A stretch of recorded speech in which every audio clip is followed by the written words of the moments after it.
음식의 생명은 깊은 맛, 깊은 맛을 낼 줄 아는 식당이 진짜 맛집이죠. 복잡하고 어려운 정치 이슈를 깊이 있고 맛깔나게 분석해드리는 시간, 정치 맛집. 오늘도 함께해 주실 네 분의 요리사 나오셨습니다. 국민의힘의 김근식 전 비전전략실장, 박원석 전 의원, 민주당 전 상근부대변인이자 맥 정치사회연구소의 서용주 소장, 그리고 개혁신당의 이기인 사무총장까지 어서 오십시오. 네, 안녕하세요. 반갑습니다. 긴 연휴는 잘 보내고들 오셨습니까? 잘 보냈습니다. 그래도 지난주 연휴 기간에 우리 나와서 했기 때문에 정치 맛집을 네. 너무 길지는 않았죠. 그거 하루 한 거 같고 뭐 되게 생생내시네. 아니 근데 지난주하고 이번 주하고의 이 온도가 바깥의 네. 기온이 바람이 완전 달라지지 않았어요? 아니 한 줄 연휴 만에? 내내 비 온 기억밖에 없어요. 지금. 그러니까요. 진짜 비가 너무 많이 오는데. 근데 너무 많이 날씨에 대한 여러 가지 고민들을 해야 돼요. 이 기후 변화가요. 네. 이제 가을이 사라지고 있다. 그러니까요. 이거 가을이 왔다 그냥 슥 가요. 그래도 예전에는 가을을 좀 느낄 수 있었는데 예. 이게 이제 기후 변화 부분에 있어서 좀 우리가 심각하게 고민해야 될 것 같습니다. 오늘 우리 정치 토론을 할 게 아니라 음. 환경 토론을 환경 해야 토론 해야 게 더 돼요. 급한 게 아닌가 생각이 들 날씨에 정도로. 비가 오는 걸 보고 야 기후 변화가 큰 일이구나라는 생각을 하시는 게 대단하시다는 생각. 아니 온도가 떨어지고 아니, 그다음에 우리 서 소장이 출마 준비하느라고 아. 매사에 마음이 좀 싱숭생숭해가지고 아니, 말이 많아졌네. 진짜 이렇게 우리가 웃고 넘어갈 게 아니라 생각해 보세요. 이거 농사 짓는 소장님. 사람들은 이 사계절에 대한 이런 여러 가지 변화에 대응해야 되거든. 맞아요. 정부가 맞아요. 해줘야 돼요. 네, 좋은 됐고요. 말씀. 저는 비가 오면 오늘 저녁 약속은 야장으로 갑니다. 아, 맨날 좀 먹을 생각 낭만을 없게 즐겨보세요. 빈대떡 갑니까? 이 네 일단 밖에서 남자의 먹어야 돼. 저기요 네 분, 이 네 분이 모이면 어떤 주제를 꺼내놔도 20분 30분 계속 가는 분들입니다. 그래서 얼른 주제 돌려야 됩니다. 네 분이 가져오신 오늘의 이슈들 하나하나 소개해보죠. 먼저 김근식 교수님. 네, 제가 오늘 가져오는 키워드는 고문 특검 권력 폭주로 가져왔습니다. 자, 준비해오신 영상은 숨진 그 양평군청 공무원이 남긴 자필 메모를 가져오셨어요. 한 장짜리 메모를 가져오셨습니다. 잠깐만 기다려주세요. 네. 서영주 셰프는 뭐 가져오셨습니까? 예, 저는 국민의힘 혐중 3법 나라망신. 혐중 3법 나라망신. 이것은 영상을 준비해 오셨네요. 국민의힘 김은혜 원내정책수석 부대표의 발언 들어보시죠. 중국인들은 제도의 빈틈을 파고들어서 의료 쇼핑, 선거 쇼핑, 부동산 쇼핑, 이른바 3대 쇼핑 중이죠. 바로 잡아야 할 국민 역차별입니다. 아마 이 부분에 대해서 뭔가 비판하시려고 가져오신 것 같은데 그렇습니다. 잠시 기다려 주십시오. 이긴 셰프 어떤 메뉴 준비하셨습니까? 네, 제가 오늘 가져온 메뉴는 고무줄 민주당 가져왔습니다. 고무줄 민주당? 무슨 얘기예요 이거는? 그러니까 때에 따라서 유리할 때는 계엄을 주머니에 넣어놨다가 또 불리할 때는 계엄을 꺼내놓고 본인들의 어떤 정략적 이익으로 쓰는 그 민주당의 고무줄 같은 잣대를 비판하고자 가져왔습니다. 사진 준비해 오신 거 보니까 백승아 민주당 원내대변인의 서면 브리핑을 준비해 오셨어요. 첫 줄이 이준석 대표는 계엄을 겪고도 한가한 소리가 나옵니까? 여기다가 야광펜으로 줄쳐 오셨네요. 자, 무슨 얘기를 하시려는 건지 잠시 후에 한번 들어보겠습니다. 박원석 의원님. 예, 제가 가져온 오늘의 키워드는 비밀병기 이진숙입니다. 비밀병기 이진숙 전 방통위원장. 이분이 이제 체포영장 집행으로 정치적 주목도가 높아졌는데 내년 지방선거 재보궐선거에 윤석열의 비밀병기가 될 것 같습니다. 저 감옥에 있는 윤석열 전 대통령의 국민의힘의 비밀병기는 아닌 것 같고요. 네. 윤석열의 비밀병기, 요 이야기도 궁금해지네요. 잠시 후 풀어주십시오. 이렇게 네 분이 가져오신 이슈들을 하나하나 풀어보기 전에 오늘은 잠깐 오늘 예측을 좀 하고 갔으면 좋겠어요. 뭐 오늘 준비해 오신 이슈는 아닙니다만 오늘이 국감 첫날입니다. 가장 많은 스포트라이트가 쏟아질 곳은 뭐 누가 뭐라 해도 법사위인데 대법원의 국정감사장 조희대 대법원장이 일단 나온다고는 했습니다. 나온다고는 했기 때문에 동행명령장을 발부하거나 뭐 이렇게 되지는 않을 거예요. 다만 관례대로 나와서 인사한 말만 하고 이석하겠다라는 입장입니다. 자, 이렇게 됐을 경우에 추미애 법사위원장은 어떻게 할 것인가? 어떤 일이 벌어질 것인가? 요거 한번 전망 가능하세요, 박 의원님? 아니 그 관례대로 이석이라는 거는 법사위원장이나 법사위원들이 용인을 하는 거죠. 이석하셔도 좋습니다. 이게 법이 아닙니다. 법은 어쨌든 기관 증인으로서 출석하고 이제 증언을 할 의무가 있는데 이제 사법부를 존중한다는 차원에서 법원 행정처장이 증인 선서를 하고 대신 진술을 하고 이를테면 대법원장이나 헌법재판소장은 예. 이석하는 게 관례였어요. 근데 이석하셔도 좋습니다라고 추미애 위원장이 안 하면 예. 그럼 이석을 하지 말라는 의사잖아요. 그런데도 이석을 한다라고 그럼 하면 충돌이 빚어지겠죠. 이석해도 되겠습니까라고 물어보고 그러십시오 해야지 이석할 수 있다는 말씀이에요? 물어보지 않고요. 예. 자 이제 이석하셔도 좋습니다라고 관례에 따라서 용인을 먼저 해준 거죠. 상임위원회에서. 늘 그렇게. 근데 이제 그 발언을 안 하면 안 하는데 일어나서 나간다? 내지는 저 이석하겠습니다라고 얘기한다? 그러면 이제 충돌이 빚어지는 거죠. 만약 그렇게 이석을 하면 예. 국회법에 따라서 동행명령장이 발부될 수도 있고 고발도 될 수 있죠. 그렇죠. 그러니까 이제 이석이란 부분들이 이게 참 이 관행적으로는 이석이 더 좋습니다 하는 것이고 법과 원칙에 따라서는 이석을 위원장에게 허가를 받아야 됩니다. 네. 사실상 이 국회법 122조 2항에 보면 피감 기관은 출석할 책임과 의무가 있다. 피감 기관의 장. 그러니까 국정감사를 받는 기관의 장은요 기관적인입니다. 예. 지난 양승태 누구였죠? 김명수 대법원장도 국회 속기록이나 공식 문서에는 기관적인으로 돼 있어요. 그러면 기관적이라는 것은 답변을 해야 되는 것이기 때문에 이건 존중의 차원에서의 간행이지 법과 원칙에 따르면 이분이 마음대로 이석을 하면 법적 조치를 당할 수 있다. 그래서 저는 사실상 조희대 대법원장의 이석을 놓고 예. 오늘 여야가 아마 또 난장판이 될 것 같아요. 근데 예. 조희대 대법원장은 그러면 안 돼요. 사실상 법률적인 재판 부분만 빼고 예. 사실 궁금해하는 국민적으로 털고 가는 게 좋지. 만약에 여기서 마음대로 이석해서 난장판이 되면 조희대라는 이름 자체 때문에 정말 이 전국 자체가 너무 어지러울 것 같아요. 만약 이석해도 되겠습니까? 묻지 않고 이석하겠습니다 하고 일어나 버린다면 바로 민주당은 고발 들어간다는 방침입니까? 그럴 가능성이 높아요. 높아요. 예, 왜냐하면 이게 법률적으로는 기관적인이 마음대로 이석을 하면 안 되기 때문이죠. 먼저 이석하십시오라는 얘기가 나올리는 만무하고. 그렇습니다. 오케이. 자, 김근식 교수님은 어떻게 보십니까? 과거 정청래 법사위원장 때 국회법 그 법전 들고 있으면서 보고 퇴장 명령 내고 그랬잖아요. 그걸 보고 이제 추미애 법사위원장이 본따서 따라하긴 하는지 모르겠는데 정치학자로서 말씀드립니다. 네. 그 민주주의는 어떻게 무너진가라는 그 대명절을 쓴 하버드 교수들이 한 민주주의를 지키는 연성 가드레일. 그러니까 경성 가드레일은 헌법이에요. 예. 그러나 연성 가드레일은 보이지 않는 명문화돼 있지 않은 가드레일이 뭐냐면 제도적 권한의 자제, 절제입니다. 절제. 그리고 상호 존중과 이해예요. 이거 명확히 다 아는 이야기입니다. 헌법재판소 작년에 윤석열 대통령 탄핵에도 나와 있습니다. 그 내용이. 네. 문영배 재판소장 권한 대행이 그걸 써놨어요. 제도적 권한이 있다고 남발하는 건 후진국 독재국가에서 하는 이야기입니다. 어허. 정청래가 했던 것처럼 야 국회법에 있으니까 너 퇴정명령 나가. 얼마나 보기 안 좋습니까? 지금 두 분 말씀하신 것처럼 이석해도 좋습니다 말을 안 하면 나가게 되면 이거 국회법으로 고발한다. 이게 후진국 모습입니까? 선진국 모습입니까? 저는 조희대 대법원장에 대해서 이미 사퇴 압박했었죠. 조국 혁신당은 탄핵한다고 탄핵장 써놨죠. 그다음에 가짜뉴스 만들어서 하자했다고 끌어낸다고 그랬죠. 청문회 불러냈죠. 이제 국감장 증인까지 불러내서 모욕을 주겠다는 건데 지금 왜 이재명 대통령 취임한 지 4달밖에 안 되는데 지지율이 이렇게 떨어지는 추세일까요? 잘 생각해 보십시오. 이 규범이라는 것이 민주주의를 지키는 가장 큰 관행인 것이고 상임위 간사를 그 당에서 이 사람을 하겠다고 했는데 투표까지 해가지고 거부하는 건 한 번도 없었던 일입니다. 그러니까 한 번도 없었던 일을 민주당은 법전을 내세워서 이거 법적으로 할 수 있으니까 하겠다라고 하는 것은 할 수 있는 제도적 권한을 끝까지 남용하겠다는 것이기 때문에 저는 민주주의를 위협하는 행위라고 생각합니다. 오늘 어쨌든 이석을 하려고 시도는 할 텐데 허가가 안 날 것이고 충돌 양상일 것이다 이렇게 전망하시는 충돌을 거예요. 하는 모습 보이겠죠. 예. 자, 오케이. 이석을 아마 요청을 하긴 할 거예요. 근데 그 상임위원장이 아마 불허할 거고 여당의 위원들도 아마 허가하지 않을 겁니다. 그럼 이제 야당의 위원들이 이석을 허락해 주십시오라고 얘기를 하면서 투표까지 갈 수도 있다. 이석에 대한 이석 동의 안건 찬성하시는 분 계십니까? 라고 해서 손들어 주십시오라고 하면 이렇게 표결까지 붙일 수 있는데 결국 근데 해당 상임위원회의 구조라고 하는 게 여당이 다수당이니까 아마 이석은 불허할 거고 또 국민의힘도 얼마 전에 장동혁 대표가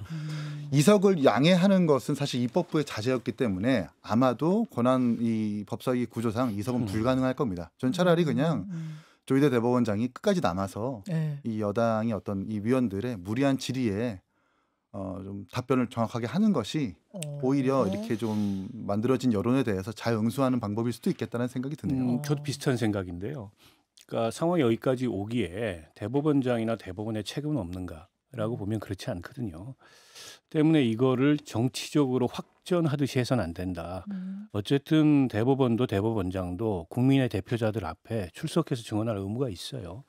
때문에 이렇게까지 이게 쟁점화됐는데 대법원장이 또 기존의 관례와 대법원의 권위와 삼권 분립을 내세워서 충돌을 마다하지 않는 이런 상황을 보인다면 사태는 더 악화될 거고 출석하고 그 자리에 앉아서 그 의원들의 질의에 답변을 하되 헌법과 법률에 따라서 답변할 수 없는 사항들이 있습니다. 재판 중인 것에 대해서는 답변 못 하죠. 그렇죠. 게다가 합의 사항에 대해서는 답변할 수 없어요. 없어요. 그런 거는 이제 답변을 회피하면 돼요.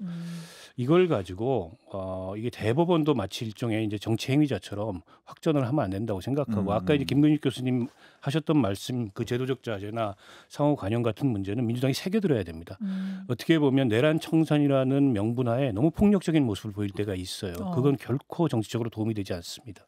알겠습니다. 오늘 한번 상황이 어떻게 전개되는지 한 가지 민주당 네, 의원들 서 소장님. 안에서도 당부를 하는 그 중진 의원들이 있어요. 그래요. 조희대 대법원장이 증인으로서 앉아 있을 땐 물어볼 건 물어보되 국민들이 지켜보기 때문에 최대한 예의를 갖춰서 물어봤을 땐 예의 있는 답변이 나올 것이다. 저는 이런 전략으로 가는 게 훨씬 더 득점 포인트가 있을 거라고 봅니다. 좋습니다. 네 분의 오늘의 전망 먼저 좀 짧게 들어봤고요. 김근식 교수님 이슈부터 하나하나 좀 짚어보죠. 이 주제 역시 이번 국감에서 좀 다뤄질 것 같은 주제인데 그렇죠. 그렇죠. 지난 2일이었습니다. 그 김건희 여사 일가의 양평 공흥지구 개발 특혜 의혹과 관련해서 참고인 조사를 특검에서 받고 나온 양평군청 공무원이 스스로 목숨을 끊은 거예요. 자필 메모 한 장이 공개가 됐는데 그 자필 메모를 보면은 이런 내용이 담겨 있습니다. 특검에 처음 조사받는 날 너무 힘들고 지친다. 이 세상을 등지고 싶다. 모른다고 기억 안 난다고 사실대로 말을 해도 계속 다그친다. 사실을 말해도 거짓이라고 한다. 이렇게 쭉 써 있고 강압적인 땡땡땡의 강압에 전혀 기억도 없는 진술을 하였다. 기억도 없는 대답을 하였다. 바보인가 보다. 뭐 하고 왔는지 아무 생각도 없고 잠도 안 온다. 제가 중간중간에 지금 생략하면서 읽었는데 이런 내용의 메모가 한 장 지금 나왔고 유서는 아직 공개 안 됐고. 자, 이 상황 어떻게 보십니까? 그러니까 이것도 아까 제가 말씀드린 지금 이 권한, 권력이라는 이름하에 폭주를 하다 보면 생기는 이런 안타까운 일들이거든요. 이런 일이 비단 이번에만 있었던 건 아니지 않습니까? 문재인 정부 때 당시 국정농단 그 적폐 청산할 때에도 적지 않은 사람들이 스스로 이렇게 비극적인 선택을 하신 분들이 있었어요. 그러니까 그런 분들의 그 아픈 과거와 그 역사가 있었음에도 불구하고 이번에 똑같이 또 이 공무원 한 분이 비극적인 결론적 선택을 하셨는데 이런 것에 대해서 지금 여러 가지 이야기 나오는 게 그 김건희 특검에서 밝히는 내용의 명확한 것들이 국민들에게 납득할 만한 설명이 돼야 됩니다. 근데 지금 가장 저는 이해가 되지 않는 게 유서를 원본을 가져가서 유족들한테 안 주고 있다는 거 아닙니까? 이런 일은 제가 듣기에 한 번도 없었던 일이라는 거예요. 그러니까 유서가 있으면 물론 수사를 위해서 왜냐하면 이게 변사 사건이니까 예. 수사를 위해서 필요하면 그걸 찍어서 사본으로 가져갈 수는 있다는 겁니다. 그러나 그걸 원본을 일단 유족들한테 가장 중요한 유품 아니겠어요? 근데 그걸 지금 며칠째 지났는데 안 주고 있다. 공개도 안 하고 있다. 그리고 이런 부분들에 대해서 과연 뭐라고 생각하시는 거예요? 왜라고 보시는 건데요? 사건의 은폐나 사건에 대한 정치적인 보호막을 하려고 지금 준비하고 있는 것밖에 안 되는 거죠. 그게 바깥에 나오면 더 커질 것 같으니까 그렇죠. 지금 안 내보내고 있다 그 말씀이신 지금 거예요? 공개된 건 유서가 아니라 본인이 쓴 메모입니다. 예. 그날 쓴 유서하고는 메모. 다른 거예요. 유서가 존재하는 건 분명히 알려져 있는 것이고 그렇기 때문에 유서에 또 다른 내용이 또 충격적 있을지 모르기 때문에 아마 그러는 게 아닌가라는 의심을 할 수밖에 없는 그게 거죠. 지금 10장이라는 데도 있고 20장이라는 데도 그러니까 있는데 뭐가 맞아요? 20장이 모르죠. 맞아요? 저희들은 아니 아직은 10장에 20페이지 뭐 이럴 수도 있을 모르지만 것 같고. 그러니까 이것도 다 좋습니다. 뭐 계엄을 지난해 말에 해서 자유민주주의를 훼손했던 윤석열 대통령의 이런 잘못된 행위는 법으로 처벌받아야 되지만 그 내란으로 재판을 받고 있는 상황이 진행되고 있는데 내란 특검을 진행하면서 모든 걸 내란 프레임으로 해서 죄 없는 사람까지 하는 건 이제는 좀 권한의 이 폭주, 권력의 폭주를 좀 중단할 때가 되지 않았나 생각이 드는 거예요. 서영주 소장님, 네. 지금 특검팀의 입장은 회유도 없었고 강압적인 조사도 없었다. 식사라든지 휴식 시간을 보장했다 이런 거예요? 그건 너무나 당연한 특검의 그 입장이지 않을까 싶어요. 그러니까 이 양평 공무원 돌아가셔서 굉장히 안타까운 마음은 저도 똑같은 마음인데 사실 이 특검 양평 고속도로의 특혜 의혹과 관련해서 여러 공무원들이 특검의 조사를 받았습니다. 물론 어떤 과정에서 있어서의 심리적 압박감은 제가 어떻게 측정할 수는 없으나 특검이 물리적인 강압 수사가 있었다? 그건 있을 수 없는 일이죠. 그러면 다른 공무원들한테도 그렇게 해서 수사를 했다고 일반화시킬 수 있을까요? 그러니까 심적 압박에 대해서는 제가 여기서 평가하지는 않겠어요. 다만 이게 마치 국민의힘이 이 어떤 안타까운 공무원의 죽음을 가지고 특검을 흔들려는 이런 시도가 더 나빠요. 그러니까 이제 유서를 이 그 특검에서 또 변사 사건이고 하기 때문에 어떤 특정한 사유가 있고 이 공무원이 피의자 신분으로서 아주 중요한 직책이 있었던 걸로 알고 있어요. 언론 보도에 따르면 당시 그 김건희 씨의 엄마인 최은순 씨 공직구 개발에 있어서 개발 부담금을 17억을 부과해야 되는데 영원으로 만들었던 담당 공무원이라는 이야기가 있습니다. 아, 피의자 신분은 아니고 참고인 신분으로 조사받던 중이었습니다. 참고인인데 이 참고인에 대해서 그런 부분들을 이제 하다 보니 심적 압박은 컸다고 봐요. 억울한 부분도 있을 수도 있겠죠. 근데 이 부분을 뭐 어떤 강압적으로 뭔가를 진술을 강요당했다. 이거는 사실상 특검에서 그렇게 수사를 할 수는 없는 부분. 자, 근데 하경님. 저는 어쨌든 망자의 메모는 진실에 가깝다고 봐야 되고요. 물론 이제 상대적일 수 있습니다. 이제 특검의 수사 방식에 대해서 네. 당사자가 느끼는 부담은 객관적으로 봤을 때 그 정도 부담일까에 대해서 뭐 여러 평가가 가능한데 어쨌든 강압, 무시, 멸시, 회유 이런 단어들이 반복적으로 등장해요. 때문에 통상의 수사하고는 좀 다른 모습이 있었지 않았을까. 더군다나 참고인인데 이런 걸 이제 짐작해야죠. 진상은 저는 밝혀져야 된다고 보고요. 유서를 가족들한테 돌려주지 않고 감정을 의뢰한 것도 이해가 안 가는 대목이에요. 아마 그 유서가 공개됐을 때 발생할 수 있는 정치적 파장을 경찰이 우려하는 것 같은데 그래도 그렇게 수사하면 안 되죠. 그런데다가 부검에 대해서도 뭐 유족이 동의했다 안 했다 여러 말들이 많은데 형사소송법상 유족이 동의하지 않아도 변사 사건의 부검을 할 수는 있어요. 예, 부검은 하기로 확정이 근데 됐습니다. 타사록이 없다고 얘기하면서 부검을 하는 것도 제가 보기엔 선뜻 이해는 안 가요. 뭐 유족의 동의를 사후적으로 구했는지 모르겠지만 그래서 이걸 마치 뭔가를 은폐하려고 하는 듯한 모습을 보이면 특검은 더 타격을 받습니다. 특검 수사의 정당성은 더 줄어들어요. 그래서 이걸 명명백백하게 밝혀서 지금 CCTV 공개하고 수사 당시에 그 녹화한 수사 그 장면 녹화 파일도 공개해야 된다 이런 주장이 녹화가 있잖아요. 다 돼 있는 거잖아요. 다 돼 원래. 있죠. 다 하도록 돼 있습니다. 그리고 저 메모가 전달된 경로가 변호인을 통해서 전달이 된 겁니다. 예. 저분이 변호인을 만나서 내가 이런 일을 당했다고 저를 진술서를 준 거고 그게 정치권에 전달이 된 거기 때문에 변호인을 통해서 법적 대응도 준비를 하고 있었던 거예요. 당사자가 억울하니까. 그래서 그냥 일어난 사건은 아니에요. 근데 이거를 마치 뭐 어쨌든 특검 수사를 흔들기다라고만 볼 문제는 아니고 이게 경찰 수사 과정에서 이런 경찰이나 검찰 수사 과정에서 이렇게 사망하는 사람들이 1년에 10여 건 이상씩 발생합니다. 이거 좋지 않은 구습이고 악습이에요. 그래서 검찰 개혁하고 뭐 하자는 거지 않습니까? 근데 검찰의 구습이 이렇게 특검에서 발생했다는 게 과연 이게 타당한 거냐 그런 면에서 이걸 저는 뭐 축소하거나 은폐하려고 해서 안 된다고 봅니다. 이계인 총장. 저는 일단 이재명 대표와 이화영 부지사의 대북 송금 관련해서 술자리 회유가 가능하다고 말하는 민주당이 특검이 이 회유와 협박이 불가능하다고 말하는 이 이중잣대를 우리가 어떻게 해석해야 되는가라고 지적하지 아니할 수 없고 이 지금 민중기 특검이 9개 팀입니다. 근데 이 양평지구를 담당한 게 수사 9팀이에요. 네.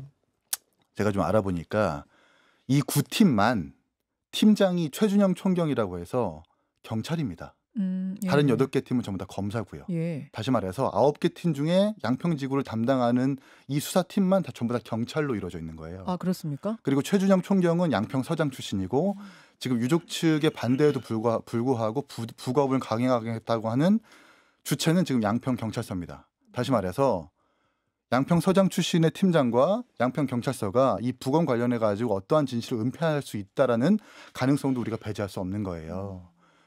이런 한 점의 의혹도 없이 특검이 수사를 해야 되는데 계속 이렇게 여지를 남겨온다는 점에서 굉장히 좀 유감이고 이 민중기 특검이 어쨌든 이 경찰 파견 경찰을 팀장으로 임명한 것 아닙니까? 사실 여기에서 검찰 개혁의 어떤 미래상까지 우리가 들여다볼 수가 있다. 이 수사 과정에서 사실은 검사의 어떤 견제라든지 최소한의 어떤 견제 장치가 작동하지 않는 것으로 봐도 무방하거든요. 이런 점을 지적하지 아니할 수 없고 이 개발 부담금 관련해서 네. 전 좀 억울하실 것 같아요. 그 돌아가신 위원장님이. 왜냐하면 개발 부담금 산정은 전문 영역이기 때문에 공무원이 하지 않고 전문 용역사가 합니다. 아 그래요? 전문 용역사가 한다고 하면 만약에 공무원이 뒤를 봐줬다고 한다면 용역사가 뒤를 봐준 공무원들에 대해서 계속 끌고 가거나 옹호할 이유가 없어요. 보통은 이런 사건이 발생했을 때 용역사가 나 살자고 나 먼저 살자고 공무원을 불어버리고 맙니다.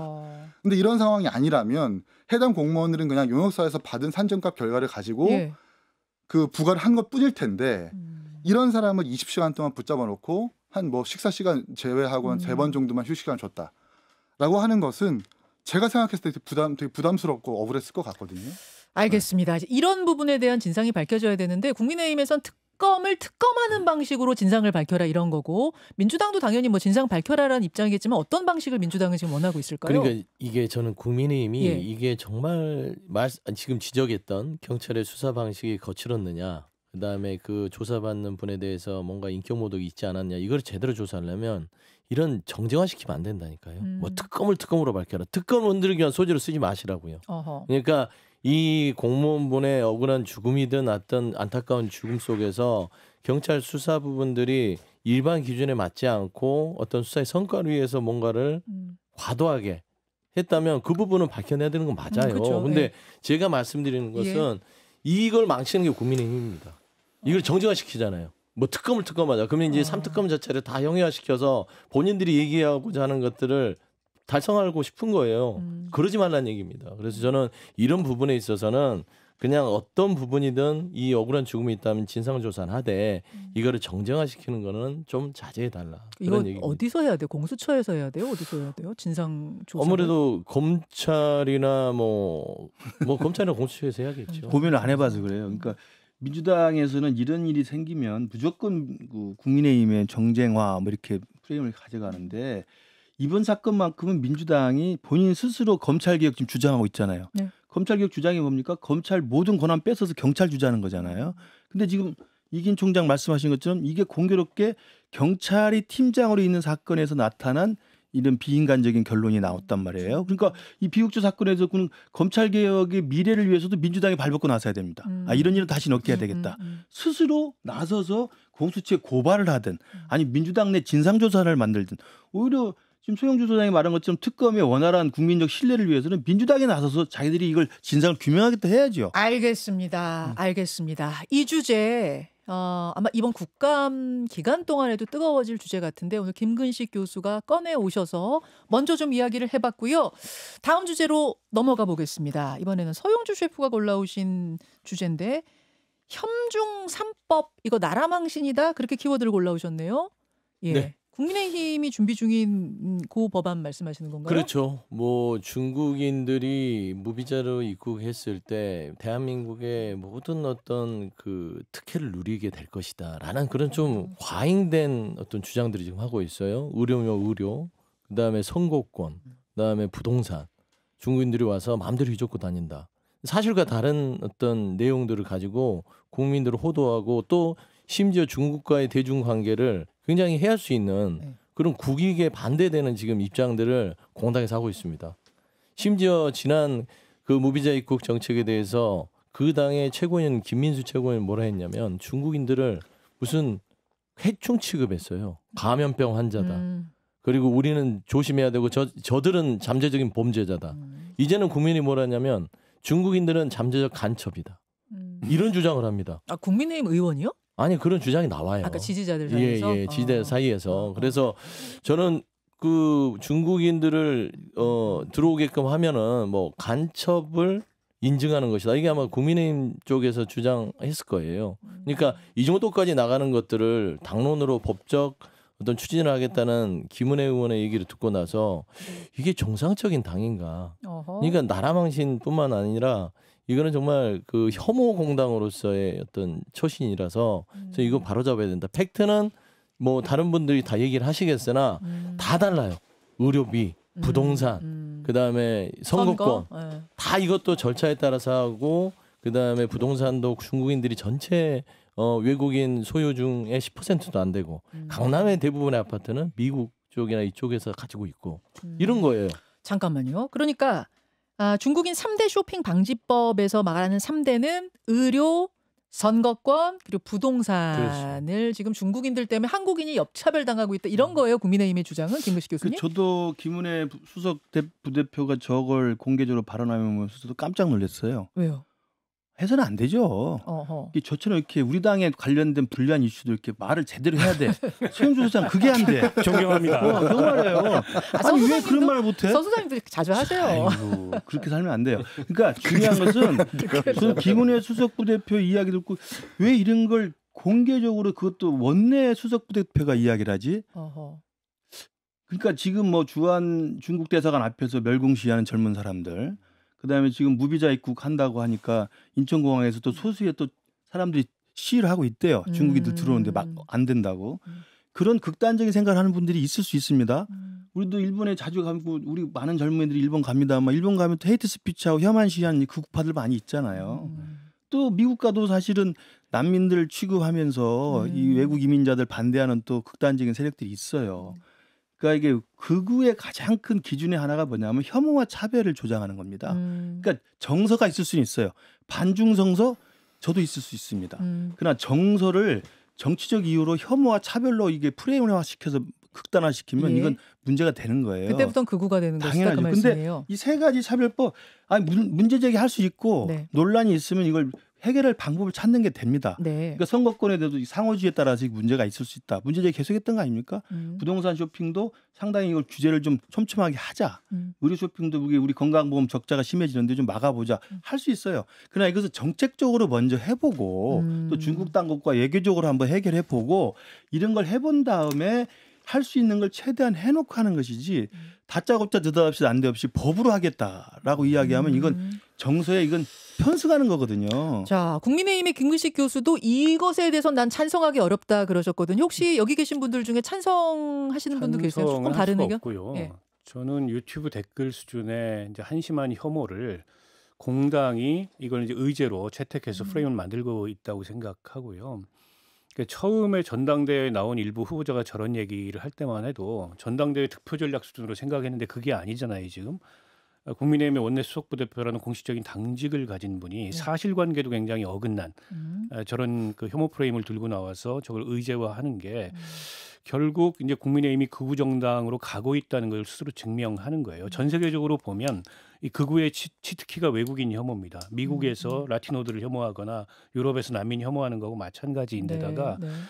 저는 이게 과거에 네. 걸핏하면은 보수 정당이 꺼내들였던 종북이라는 그런 어떤 이념적 결집의 프레임을 대체하는 새로운 극우의 이념적 결집의 프레임으로 작용하고 있는 것 같아요. 결집을 위해 쓰고 있는 거다. 근데 저렇게 결집해서 뭐 하려고요?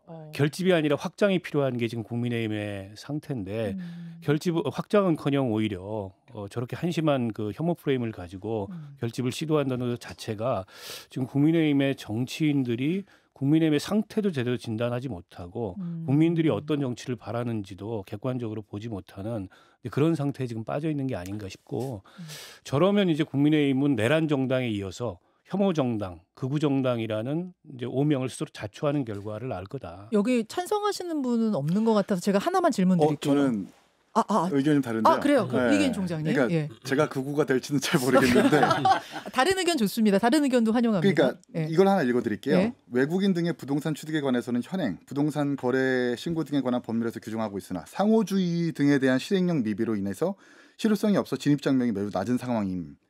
상호주의 원칙을 강행 규정으로 개정하고 외국인 등이 대한민국 안에 부동산 등을 취득하는 계약을 체결하려는 경우 사전에 허가를 받도록 하며 부동산 시장의 안정과 건전한 발전을 도모하고 내국인과의 역차별을 방지합니다.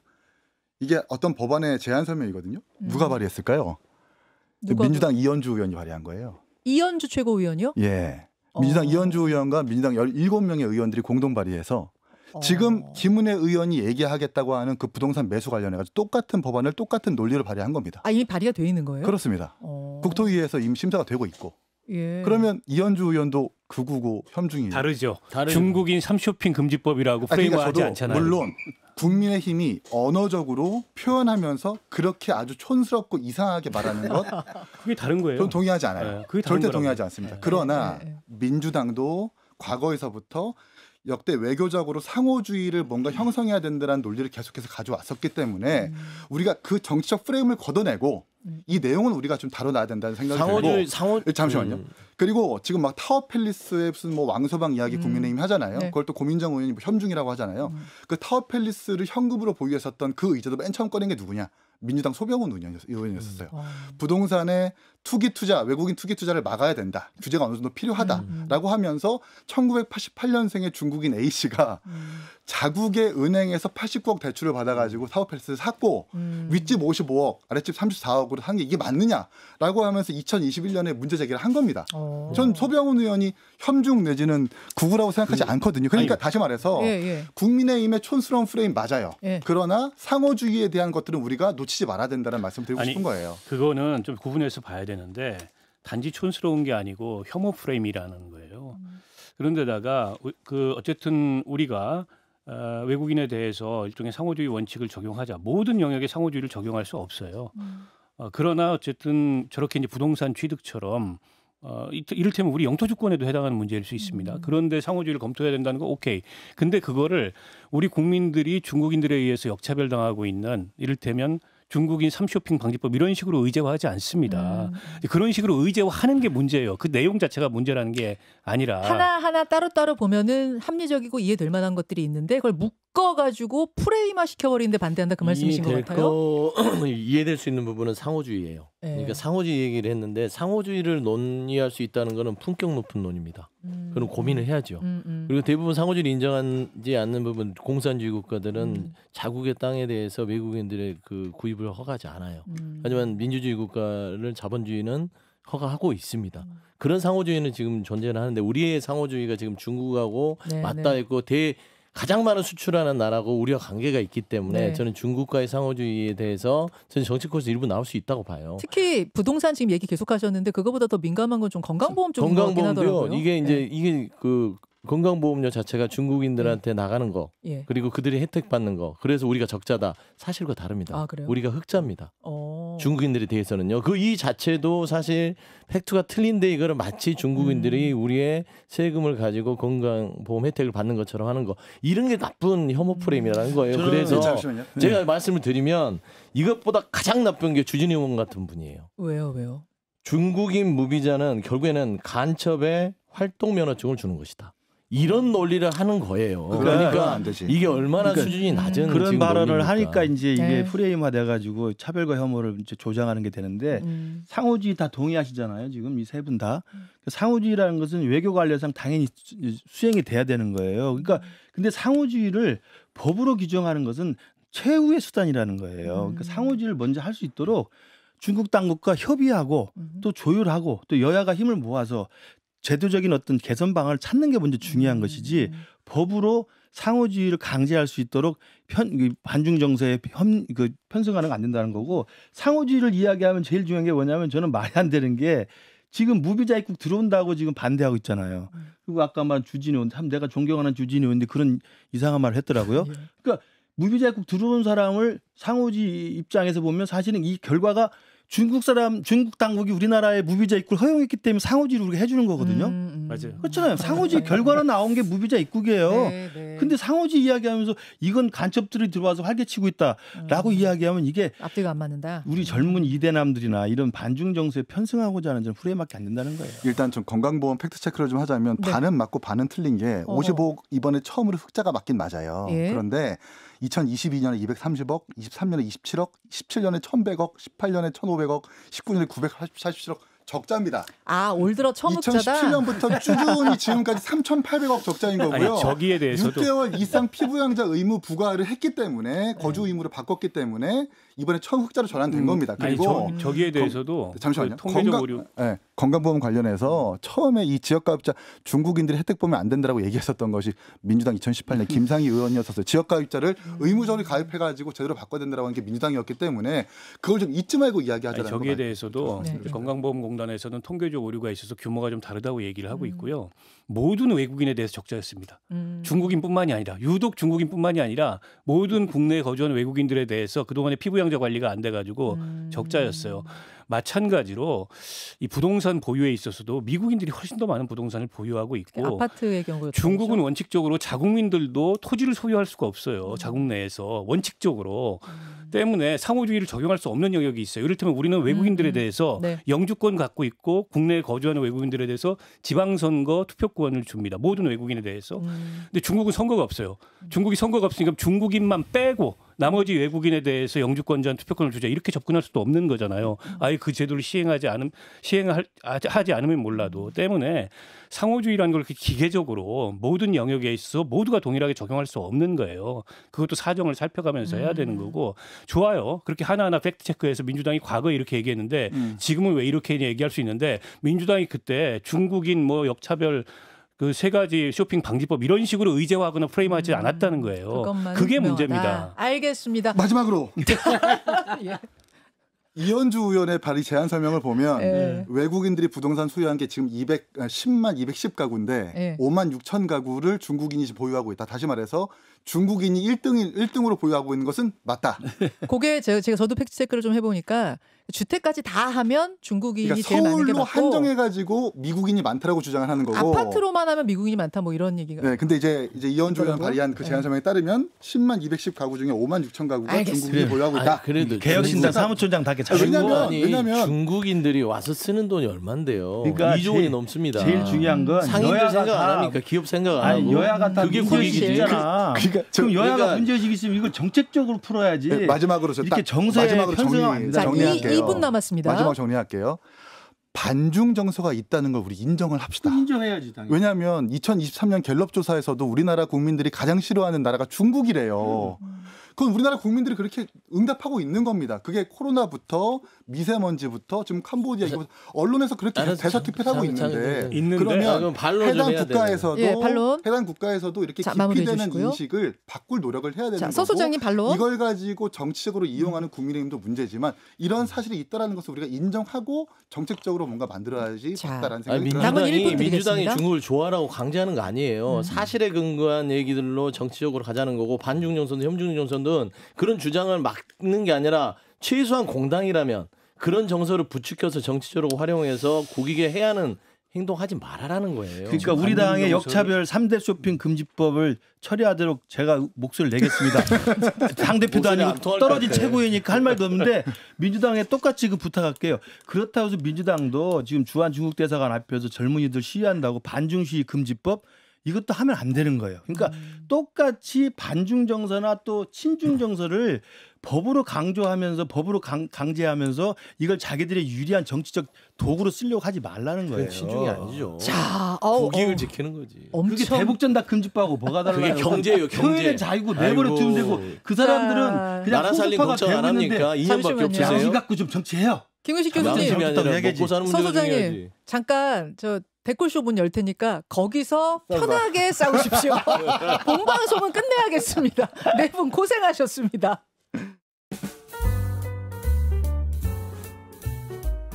김현정의 뉴스쇼는 시청자 여러분의 참여를 기다립니다. 구독과 좋아요, 댓글 잊지 않으셨죠? 알림 설정을 해두시면 평일 아침 7시 10분 실시간 라이브도 참여하실 수 있습니다.